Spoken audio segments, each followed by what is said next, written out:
Welcome to my coffee channel. Today's going to be a short video.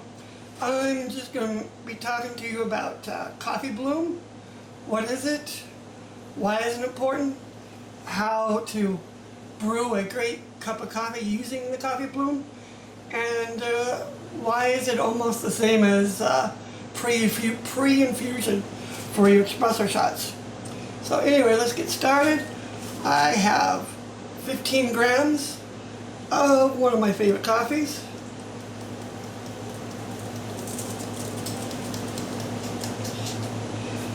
And as you know, you want to make an indentation in your coffee because you want to put as little water in there as possible, but you want to get all the beans saturated. And the reason why you want to do that is because when coffee is very fresh, which is you want within a week or two out of the being just roasted, it degasses. And most of that gas is CO2. And it lets off a lot of gas. And particularly when you do it right and you grind your beans right before you brew it, you're making smaller pieces of coffee and it's letting off a lot of gas really quick. And that is what creates your coffee bloom. And the reason why you want to just get your coffee wet is once you get it wet, it triggers the coffee and releases all that gas really quick. And this is the same reason why you do pre-infusion on your espresso. Because when you have all that gas pushing out, the water can't get to the coffee. So coffee's not getting extracted.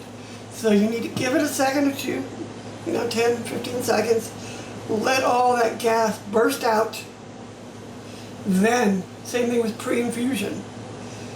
Then you want to start your pour.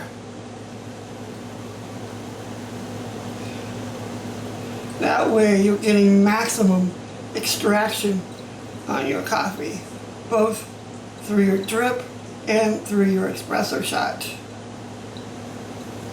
And this coffee bloom mostly applies to your drip method. If you're doing French roast, a French press, your coffee's going to be sitting there for 4 minutes, stirring up. So it's just sort of saturating the coffee. But drip, you definitely want to wet your bloom, let it bloom, then add your water. So anyway, this is just a short video. Hopefully it will give you some knowledge and help you. And anyway, have a great day. I'll see you next week. Bye-bye.